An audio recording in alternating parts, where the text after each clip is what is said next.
श्री स्वामी समर्थ. जय जय स्वामी समर्थ. तुम्हा सर्वांचं पुन्हा एकदा अगदी मनापासून आपल्या या नवीन व्हिडिओमध्ये मी स्वागत करते.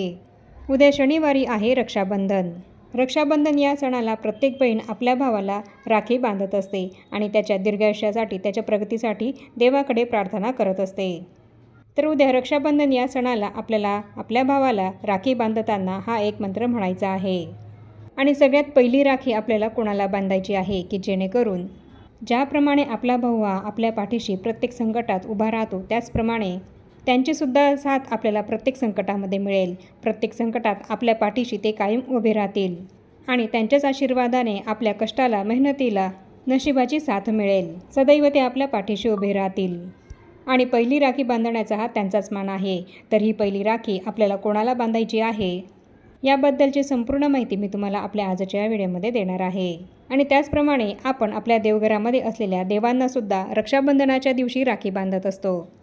तर रक्षाबंधनाच्या या दिवशी आपण कोणत्या देवाला कोणत्या रंगाची राखी बांधायची आहे याचबद्दलची संपूर्ण माहिती मी तुम्हाला आपल्या आजच्या व्हिडिओमध्ये देणार आहे.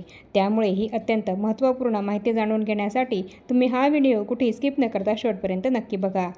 आणि सांगितल्याप्रमाणे तुम्हीसुद्धा तुमच्या भावाला राखी बांधताना हा मंत्र म्हणा आणि सगळ्यात पहिली राखी ही यांनाच अर्पण करा. चला तर मग आजच्या या व्हिडिओला सुरुवात करूया. आणि भावाला राखी बांधताना कोणता मंत्र म्हणायचा आहे आणि या मंत्राचा अर्थ काय आहे याबद्दलच संपूर्ण माहिती ही या व्हिडिओमध्ये जाणून घेऊया. रक्षाबंधनाच्या दिवशी आपल्याला शुभ मुहूर्तावरच आपल्या भावाला राखी बांधायची आहे. यावर्षी रक्षाबंधनाचा शुभ मुहूर्त कोणता आहे आणि कोणत्या राहू काळामध्ये, भद्रा काळामध्ये चुकूनही आपल्याला भावाला राखी बांधायची नाही आहे याबद्दलची संपूर्ण माहिती देणारा व्हिडिओ हा मी तुमच्यासोबत याआधीच शेअर केलेला आहे. आणि अजूनही तुम्ही तो व्हिडिओ बघितला नसेल तर चॅनलवर जाऊन तो व्हिडिओ तुम्ही नक्की बघा. म्हणजे तुमच्या भावाला कोणत्या शुभ मुहूर्तावर तुम्हाला राखी बांधायची आहे आणि कोणता 1.5 तासांचा राहू काळ वगळून तुम्हाला तुमच्या भावाला राखी बांधायची आहे याबद्दलची संपूर्ण माहिती तुम्हाला त्या व्हिडिओमधून मिळेल. रक्षाबंधन हा सण साजरा करताना आपल्या भावाला जेव्हा आपण राखी बांधतो तर ती शुभ मुहूर्तावर बांधली गेली पाहिजे. कारण राहू काळामध्ये किंवा भद्रा काळामध्ये राखी बांधणे हे निषिद्ध मानलं गेलेलं आहे. आणि या काळात जर आपण आपल्या भावाला राखी बांधली तर यामुळे त्याच्या आयुष्यामध्ये संकट येऊ शकतात. त्याचा दुष्परिणाम हा त्याला भोगावा लागू शकतो. आणि म्हणूनच आपण शुभ मुहूर्तावरच आपल्या भावाला राखी बांधायची आहे. ज्याप्रमाणे आपण भावाला राखी बांधताना भद्रा काळ आहे की नाही आणि त्या दिवशी राहू काळ हा कोणता आहे याबद्दल माहिती जाणून घेत असतो, तर त्याचप्रमाणे जेव्हा आपण भावाला राखी बांधतो तर तेव्हा हा मंत्र म्हणणंसुद्धा तितकंच महत्त्वपूर्ण आहे. आणि म्हणून प्रत्येक बहिणीने आपल्या भावाच्या मनगटावर राखी बांधताना हा मंत्र म्हणायचा आहे. आणि हा मंत्र असा आहे: येन बद्ध बलिराजा दानवेंद्र महाबला तेन त्वां प्रतिबंधनामी रक्षेमा चलमा चल.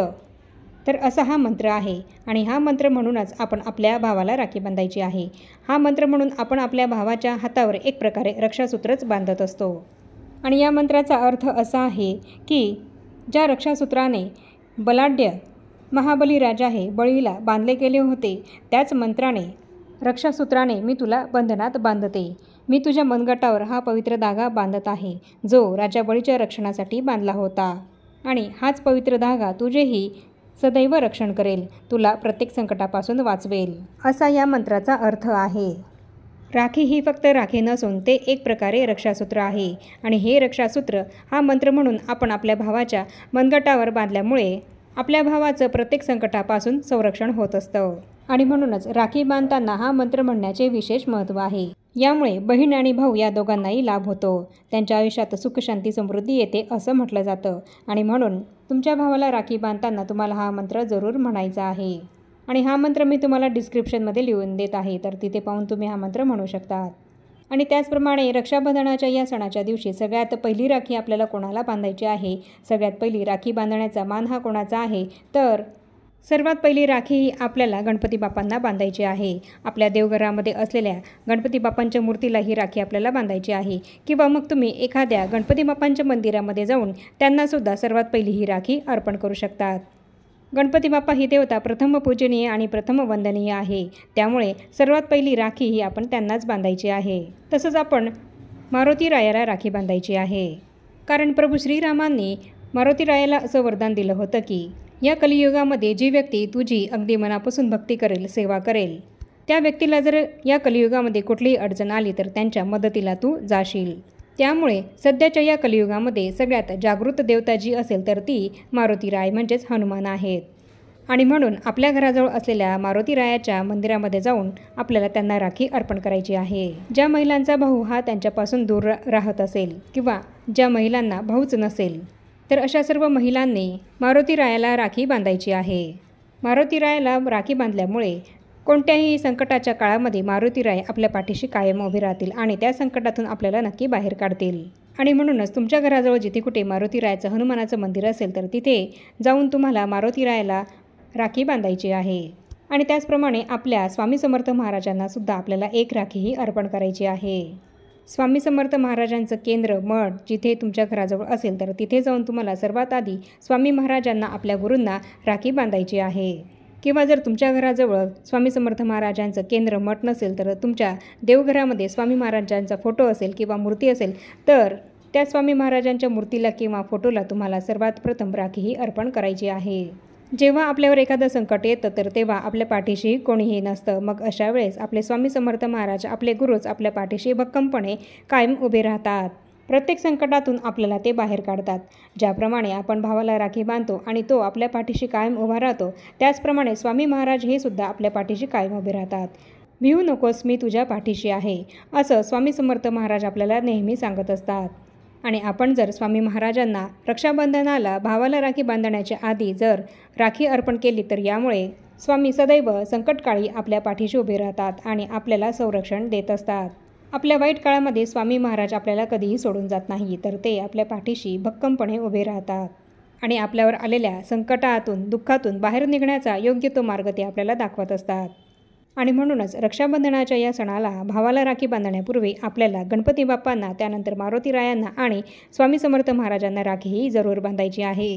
आणि त्याचप्रमाणे आपण सध्या श्रावण महिना हा सुरू आहे आणि श्रावण महिना हा भगवान शिवांना समर्पित आहे म्हणून भगवान शिवांना राखी बांधायची आहे. आणि त्यानंतर बाळकृष्णांना राखी बांधायची आहे.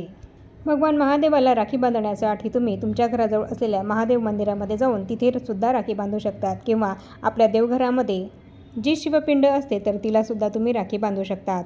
तसंच आपल्या देवघरामध्ये बाळकृष्णांची मूर्तीसुद्धा आहे तर त्या मूर्तीला आपण राखी बांधायची आहे.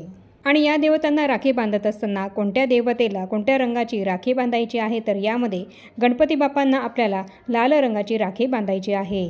आणि आपले स्वामी समर्थ महाराजांना आपल्याला पिवळ्या रंगाची राखी बांधायची आहे. आणि भगवान शिवशंकरांना महादेवांना राखी बांधताना आपण त्यांना निळ्या रंगाची राखी बांधायची आहे. आणि भगवान श्रीकृष्णांना म्हणजेच बाळकृष्णाला आपल्याला हिरव्या रंगाची राखी बांधायची आहे. आणि मारुतीरायाला म्हणजेच हनुमानाला आपल्याला या दिवशी लाल रंगाची राखी बांधायची आहे. तर याप्रमाणे आपण रक्षाबंधनाला सगळ्यात आधी या सर्व देवतांना राखी बांधायची आहे आणि सांगितलेल्या रंगाचीच राखी बांधायची आहे. आणि यानंतर तुम्ही तुमच्या भावांना राखी बांधू शकता. तर याप्रमाणे मी तुम्हाला आपल्या आजच्या या व्हिडिओमध्ये आपण भावाला राखी बांधताना कोणता मंत्र म्हणायचा आहे आणि सगळ्यात आधी पहिली राखी बांधण्याचा मान हा कोणत्या देवतेचा आहे आणि कोणत्या देवतेला राखी बांधताना ती कोणत्या रंगाची राखी बांधायची आहे याबद्दलची संपूर्ण माहिती दिली आहे. आणि भावाला राखी बांधताना जो मंत्र आपण म्हणणार आहोत तर त्याचा अर्थ काय आहे याबद्दलसुद्धा मी तुम्हाला या व्हिडिओमध्ये माहिती दिलेली आहे. तर तुम्हीसुद्धा तुमच्या भावाला राखी बांधताना हा मंत्र जरूर पठण करा. यामुळे तुम्हाला आणि तुमच्या भावाला दोघांनाही खूपच लाभ होतील. आणि म्हणूनच राखी बांधताना तुम्ही हा मंत्र जरूर म्हणा. आणि आता या छोट्याशा माहितीसह आपण आपला आजचा हा व्हिडिओ इथेच थांबवूया. चॅनलवर जर तुम्ही पहिल्यांदाच आला असाल तर चॅनलला जरूर सबस्क्राईब करा आणि या व्हिडिओला जास्तीत जास्त लाईक आणि शेअरसुद्धा नक्की करा. आणि भेटूया पुन्हा अशाच नवीन एका माहितीपूर्ण आणि महत्त्वपूर्ण व्हिडिओसोबत. तोपर्यंत सर्वांना श्री स्वामी समर्थ.